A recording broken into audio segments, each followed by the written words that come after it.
Good morning, and welcome to our continuing series, Interviews with Disciples and Devotees. Today, again, we are honored to have Dr. Pachegaonkar. Namaste. What is our subject today? We'll discuss about cold and sore throat. So many people have colds now. Yes. Maybe that's a very good subject. See, basically, common cold is reaction of our system against any odd temperature or even some allergens, pollutants or allergens. It can be pollen grains, it can be just dust, or it can be even sudden transition of weather. So it's the reaction of our body to overcome the trauma because of either allergens or pollutants or because of weather transition. Our ear, nose and throat, this area is very sensitive to all these temperature variations. Basically, the structure is like this, that through nose we inhale and exhale. So while inhaling, if there is any infection or allergen or antigen, which or even a dust particle, if it is trying to enter or it happens to enter our system, it gets arrested partly in the nose and partly in the throat. Especially the infections are arrested in the throat. We have a lymphoid tissue called tonsils in our both sides of throat, and on the back side, the retropharynx, what we call, there is adenoid. So these are actually lymphoid tissues where the possible infections are arrested there. So it is like a guard. What about when they remove the tonsils? So that is what sometimes what happens, because of some infection being arrested there, this lymphoid tissue gets infected itself and there is inflammation. And this inflammation causes like fever, sore throat, cough, discomfort, painful swallowing. And if it is recurring, some orthodox physicians used to feel that it should be conserved because it is and defense getting roused. So why we should actually find out why this is getting roused again and again, and that fault has to be corrected. But locally, like what we call modern physicians earlier thought that removing tonsils will solve the issue. So definitely sore throat wise it solves the issue, but it exposes yourself to more deeper infections. So definitely the whole immunity goes down if your tonsils are removed. And in childhood, they remove many times the tonsil. It was almost like a fashion before some 25 years, but recently even ENT surgeons have realized that it should not be removed. Earlier they used to think that this is working like a focus of infection. But it is not actually primary focus of infection, but it is actually the guard where any infection, any antigen entering our body is arrested there and body develops reaction. We have seen even cases of tubercular infections also getting cured because of this. Because if the infection occurs, the body reacts to it and develops a wonderful inflammatory defense mechanism. And the organisms are carried to the lymph nodes, cervical lymph nodes and all, and there they are resolved. They are disintegrated or digested, whatever you call. So these infections are carried to cervical lymph nodes, and there they are resolved. So this is the function of our respiratory tract actually. But what about when the common cold continues for weeks and weeks and weeks? See, there what we call, in general, cold should get resolved within 1 or 2 days. Because there is no nose which doesn't get cold. It's like, as I told you, it's a defense phenomena getting roused. But if there is maintaining cause, then it lingers like for 2 weeks, 3 weeks. In a sense, like if you don't eradicate things which are causing cold, then it lingers longer.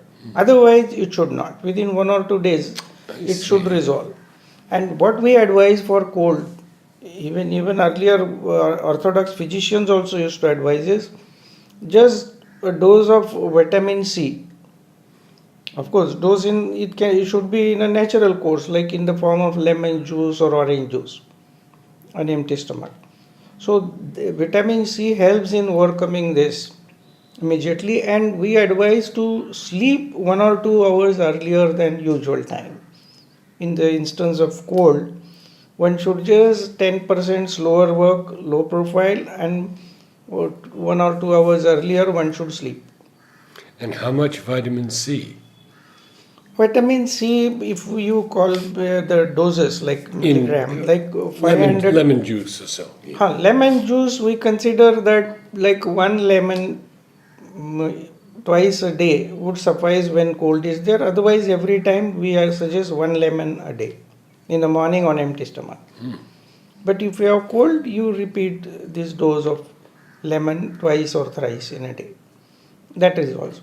Actually, common cold is not something which needs any treatment. We have to just allow our body to cure it, resolve it, or even sometimes facilitate it. And many times we advise that better prevent it. Many times if there is like drastic weather transition, then you protect you can tie some scarf like thing around your ear, because ears and this nose, that is the only area where direct cold attacks. Cold air there is a load on our system, because whenever we inhale air, by the time it reaches lungs, it should be pure and it should be of our body temperature. So when we breathe in through nose, there is arrangement that because of circulation, that it becomes warm enough to reach the lungs. So there should be no issue. Very common complication of cold is what we call sinusitis. Now so many people are coming with inflamed sinus. It's very interesting to know that our ear, nose and throat, this passage on both sides together is maintained wet with secretion of mucus. And in normal course, each person secretes around 2 liters of mucus in this passage to maintain it wet and efficient. And this is constantly under circulation and recycling. So in a day, body secretes 2 liters of mucus. Oh my gosh. So what we feel in the form of common cold is nothing. It is just hardly 2-3%. But the main issue is when this passage gets congested, the sinuses which are connected, like maxillary sinus, the frontal sinus and mastoid sinus, these sinuses connected with the respiratory tract, they get congested. Their congestion occurs, stagnation occurs, and anywhere in the body, stagnation of mucus means it's a seat of infection.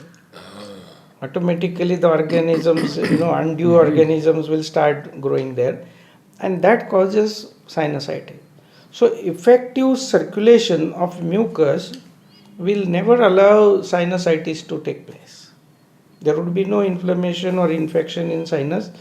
Once the circulation is proper, mucus secretion has to be recycled again and again, so there is no chance of infection. So common cold is not something which one should treat it. We call it indisposition. So we have to just allow the body to cure it or facilitate to cure it. Now there are some complications like voice gets affected. Then if adenoids are like enlarged, hypertrophied, then the nose block occurs. So we have seen some instances where children especially, they develop adenoids and their nostrils are blocked, and then the congestion occurs in the ears, and there are like what we call otitis media. There is inflammation in the middle ear, and there occurs some discharge, even perforation of the membrane, and some complications. So if cold is handled well, there should be no complication. Body cures it wonderfully well. But if it is not handled well, means you try like give antihistaminics or anti-allergics or decongestants in the nose, then the body becomes dependent, and then it becomes a chronic thing. And then it's very difficult to cure. And therefore we always say that common cold, doctors can't cure it. The person, individual who has developed cold needs to have active participation in curing it. Now, all day I can hear people coughing and myself bringing up a lot of phlegm from here. Why is that, and how do we overcome it? See, our bronchial tree is definitely having mucus. As I told you, the respiratory passage, it is full of mucus. And that mucus is recycled. So it cannot be without mucus, because it has to be maintained wet and efficient. Our bronchial tree has to be maintained like that. So as a complication of cold, if it is not resolved properly, then the bronchitis or such things occur. And when there is congestion, then there are secondary infections. Sometimes if such repeated inflammations are there in some people, the bronchial wall also gets sort of a deposition, becomes rigid, and it loses its elasticity. So it cannot efficiently circulate the mucus on it, and therefore many times what we call COPD, chronic obstructive pulmonary disorders. Right. So these things are developed, but generally this bronchitis, or even in many cases even the minor pneumonitis cases also, they are resolved. The best thing in lungs is that if at all there is any inflammation or injury or this thing in lungs, the healing is by resolution. Healing by resolution means there is no scarring. So far as possible, there is no scarring in lung tissue when it is healed. It is healed by resolution, because everything is resolved and thrown off in the form of cough, that mucus. So what we expectorate is the mucus, which is essentially secreted to maintain it wet, at the same time the debris of inflammation. So these things are thrown out. So therefore many times if someone has blocked nose or so much of sore throat, and if the person develops like a bout of sneezing and running nose for a while, we feel it's a good sign. See, even regarding lemon juice also, there is a lot of misunderstanding that when you have cold, you should not drink it, people feel. Because lemon causes cold. This is the misunderstanding people carry.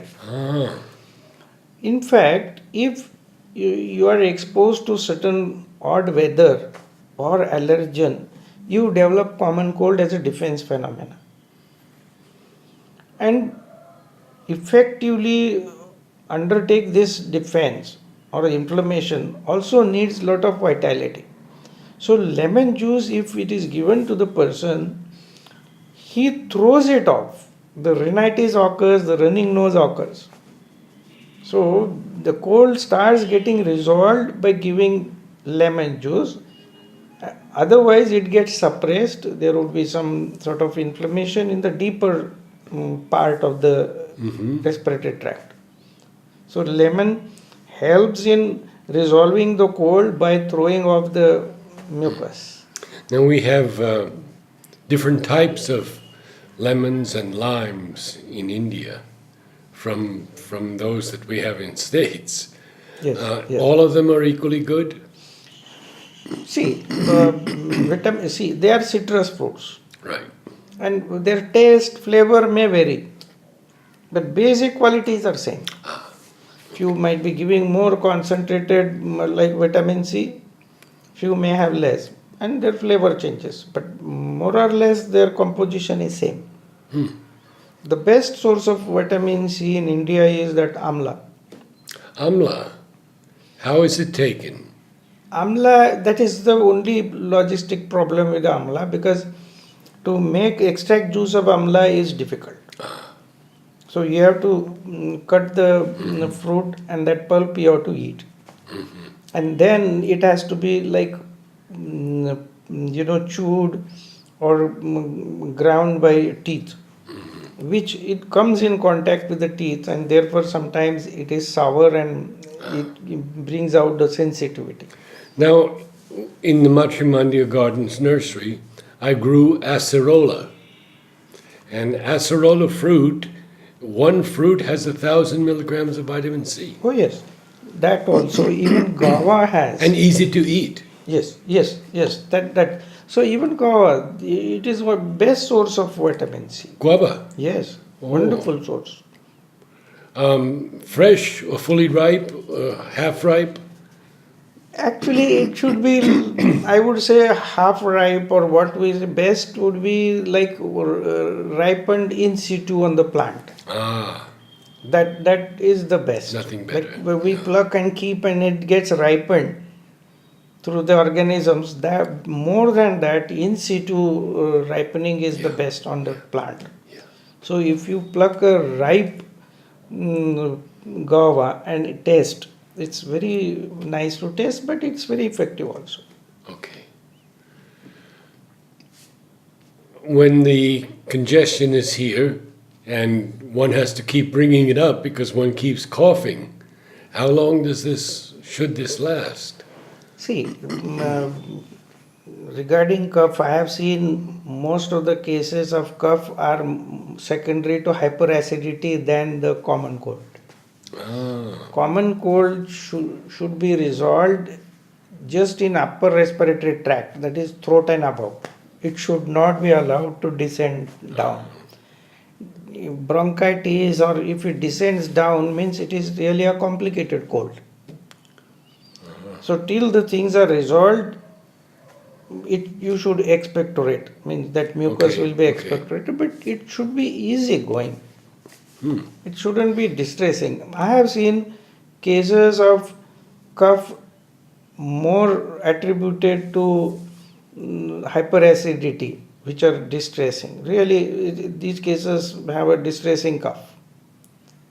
I have seen some cases that like whole night they just can't sleep because of cough. And that cough is more or less surfacing when the person lies down. So it is what we call acid reflux, which causes cough. Okay.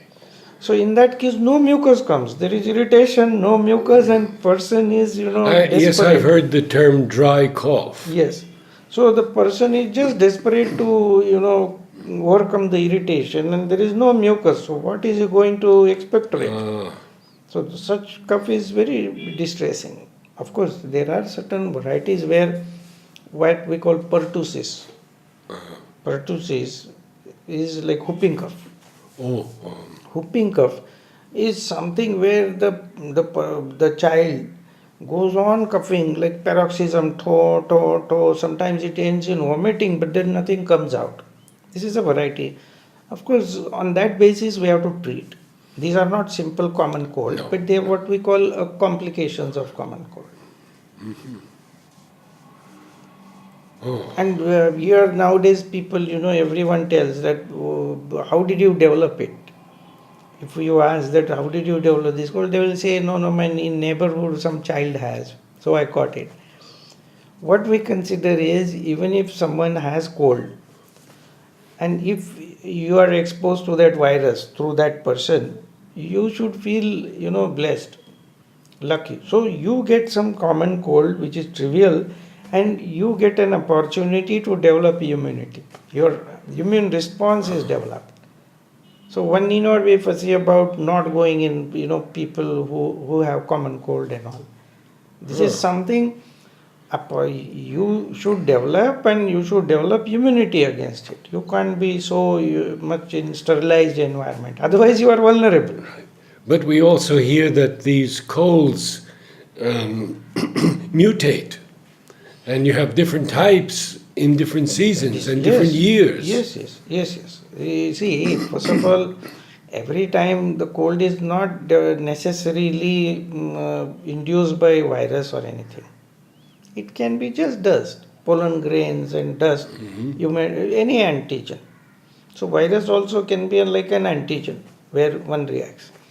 And definitely there would be constant mutation. But what happens? Body has a vague system which analyzes whatever virus enters. Our system reacts to it, recognizes it, and develops an antidote or antibody against it. So, as there is chance of mutation, our body also has a mechanism to recognize it. Only thing is, we have to create a conducive environment. Like that time, you should have moderate food, sleep earlier, be on low profile, and body develops immunity. Even if it's a new virus, new strain, I see. doesn't matter. There will be little bit of indisposition, some sort of a defense phenomena getting roused, and when defense phenomena is getting roused, some sort of what we call body will get distracted from other normal functions and definitely pay more attention to this phenomena. So maybe there would be body ache, malaise, some toxic symptoms will be there. But one need not worry about it. So now we have come to this unique word, flu. Yes, flu again is a virus, influenza virus. Right. And it is definitely getting mutated, and every time little bit of modified version comes. And again, body also takes cognizance of it, comes down with something what I told toxicity of that, and then develops an antibodies, and then it is nullified. This is how it is. Again, no treatment necessary. That is what treatment actually. It is not medicinal intervention, but treatment means we have to just facilitate body to manage it properly. Rest. That is food, what we call treatment. Rest and food. Yes, like Yeah. vitamin C, And vitamin C. hibernation, early sleeping, hydration, proper hydration, and low stress. So we ask them to be on low profile for a while if they catch infection. Wonderful. But each instance of influenza infection will give the scope for the system to exercise the immune response. So definitely it is beneficial. So even if there's mutation, the body Body has that has potential. that, yes. The body has, like what we say, no, every time, even human, suppose I have a system which has countered the infections in my lifetime, my system definitely acquires that skill, and that is inherited to the next generation. So this will happen. Oh, So nothing wrong in that. wonderful. Excellent. Thank you so much. Namaste.